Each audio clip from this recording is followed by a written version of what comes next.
Hey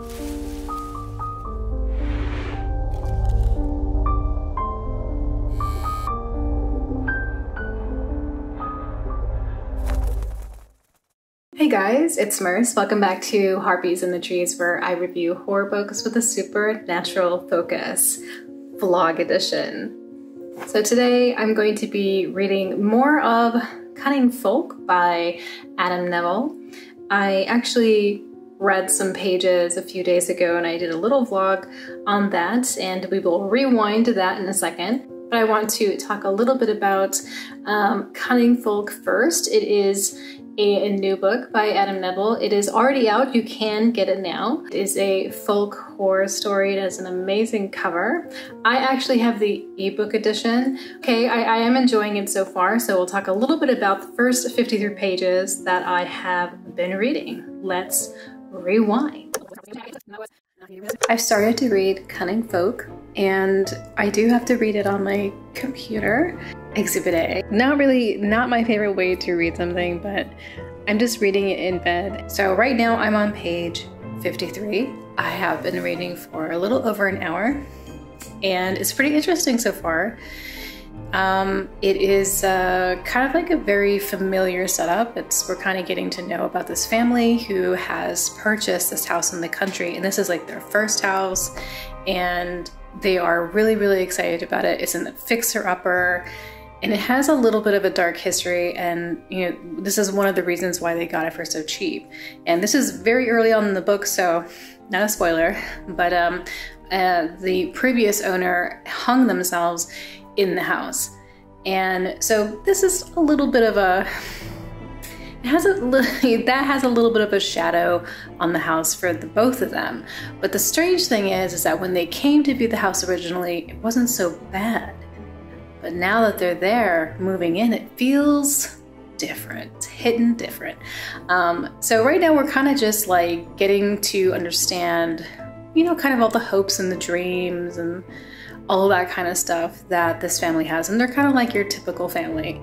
You know, this family that's kind of had to, you know, scrape and save, and, you know, they have a kid together, and it's been a long time coming for them to get to this place. So for them, it's exciting and also a bit scary. So we're also getting to learn about the house and how it feels, and the neighbors.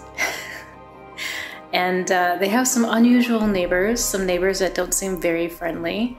The interesting aspect of these neighbors, though, is that they have this like really gorgeous yard. Like it's like, just looks like it's straight out of a magazine. And their house is just everything. Like if you were dreaming about having an English home in the country, like that would be exactly what you would see in a magazine. It's just perfect.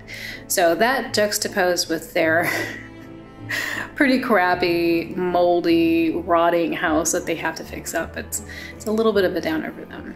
So we're just getting to know the family and the area and stuff, and it's interesting so far. I like it. You can tell that it's going to be setting us up for, you know, some shit going down, so definitely looking forward to that. So I will continue reading. I have to actually go to the customs facility and pick up my abominable box now, so I'm gonna do that. So that was the first 53 pages, and now I will be starting chapter 6 and getting into that. So I'm gonna try and read for an hour and then come back and share some thoughts.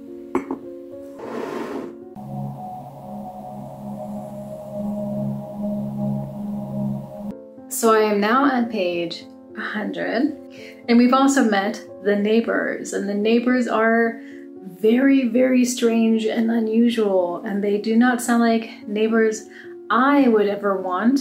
I don't think anyone would ever want these neighbors, but we've probably had run-ins with people like this before. You know, just really unwelcoming and just not very nice.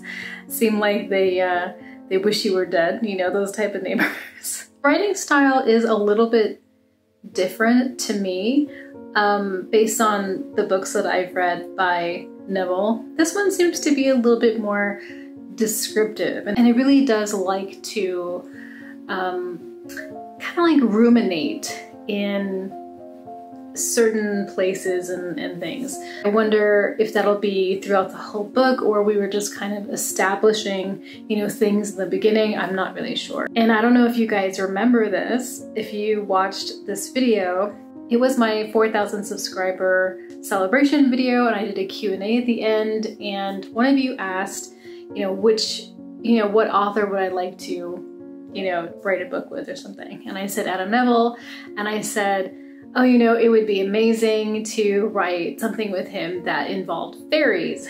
And this book, I don't know if it exactly involves fairies, but it is talking a little bit about lore, and it does seem to have some symbol and some imagery. I don't know where that's going to go. I don't know if that's, you know, just kind of part of like the landscape that's there, or, you know, what that's going to be. You know, is it going to be something that is fairy related but then turn out to be supernatural and demonic, or you know, is it going to be, you know, a haunting? I'm not really sure yet. I was like, oh shit, maybe this is the book, and if it is, I'm here for it. I'm ready for it. I'm really intrigued. These characters are really different based on the other characters I've read for Adam Nevill. This is a family. This is a very close-knit family. You know, they have a young daughter, and they seem to be just a very well-bonded family. And they kind of just want the normal things that all working-class families kind of want. You know, they want their own house, and they want a place to raise their kids, and they want to do this together as a unit. So this is a little bit of a different type of setup. So it will be interesting to see where it goes from here and how I will feel about the writing style for this, if it changes, if it's something that really grows on me, you know, which is totally possible. And I'm just dying to know. I want to give you all the particulars and all of the really cool stuff that's happened, because it is what Nevill does so well. Is he just really, I mean, just for me, for my taste and everything, I feel like he creates this sense of uncanniness and this weirdness that to me really works. I think it does, and I feel like it's really working here. I'm really liking it. So very interested to see where this goes. Now, the other thing that I'm going to be reading with this is Stephanie Jenson's The Howling of the Dead. This sounds like it's going to be kind of a great companion read with Cunning Folk. This is also a house that has something going on. So I'm going to be reading this one, but what I'm going to do is I'm going to actually take this somewhere tomorrow and do an hour-long reading somewhere cool, somewhere that's not here. And then we can discuss it a little bit and see what first impressions I have. I'm very curious. All right, I'll see you tomorrow.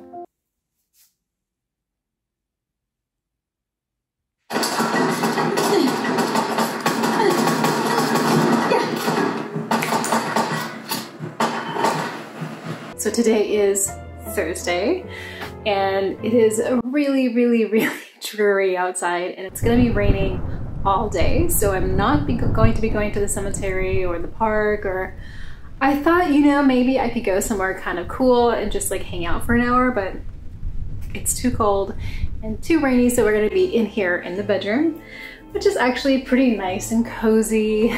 Candles, and I got some instant cappuccino from the Habano box going on. So today I'm gonna be reading The Howling Dead. I'm gonna do, you know, maybe read like 20 pages. We'll see where we're at and how we feel about that. And yeah, so I'll see you in a little bit. Okay, so I got a little distracted. I got really hungry and I made food, and now it is a couple hours later. And I even have on a new sweater because I ordered something and it just came in. So let's talk about The Howling Dead.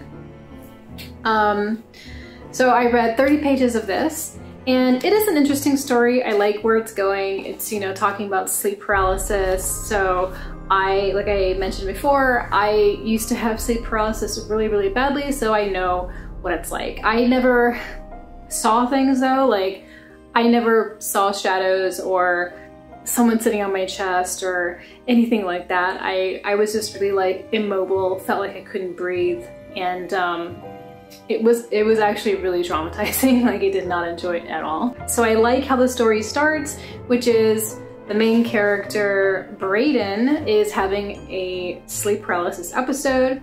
And in this episode, he sees his aunt, and his aunt is not his aunt though. It's like some other version, some other scary, nightmarish version. And the next morning when he gets up, he gets a phone call from his mom who says, your aunt has passed away. So this is kind of weird to him, you know, it doesn't really make a lot of sense. He doesn't know why it's happening, but now they have a funeral to go to, and this is kind of how the story is beginning. So it's pretty cool. I like this aspect of it. I haven't read many books that have sleep paralysis in them, so I'm liking it. There are a few things though that are taking me out of the story. There is some repetition that's happening, telling you something about the character over and over, even though it's been established before. So that kind of takes me out of the story.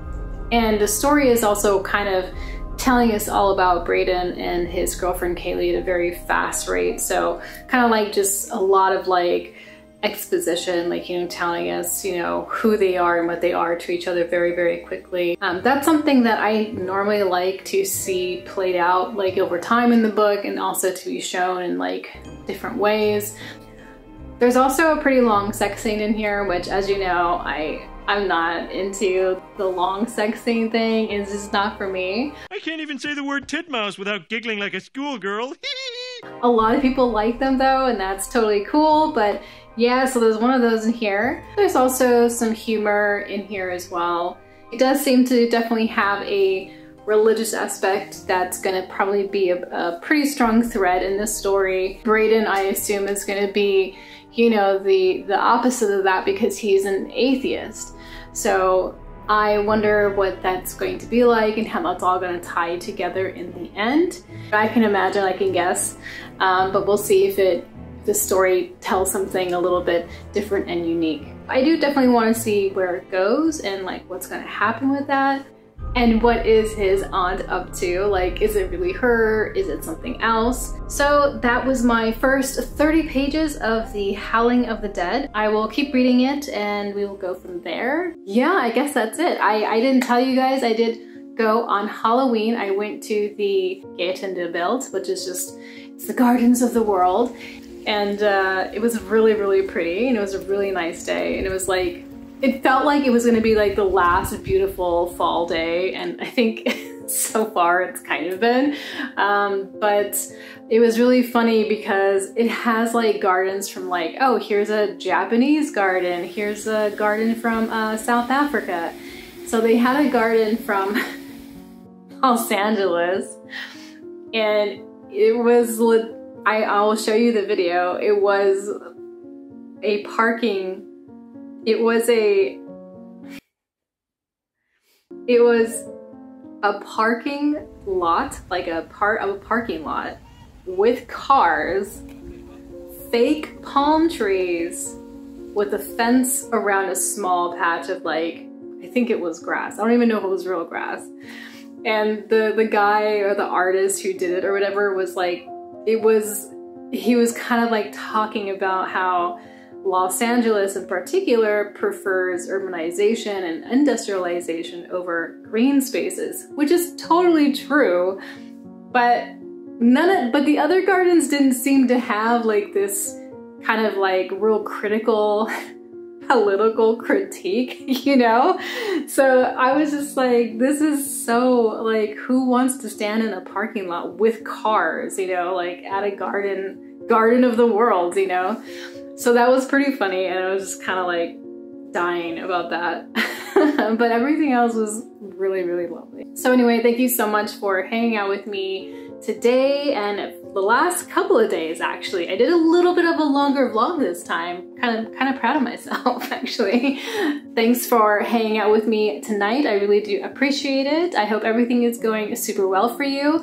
Like and comment below if you liked this video. I would appreciate that. Subscribe if you haven't subscribed already. And yeah, just take care of yourselves, look out for each other, and I will talk to you next time.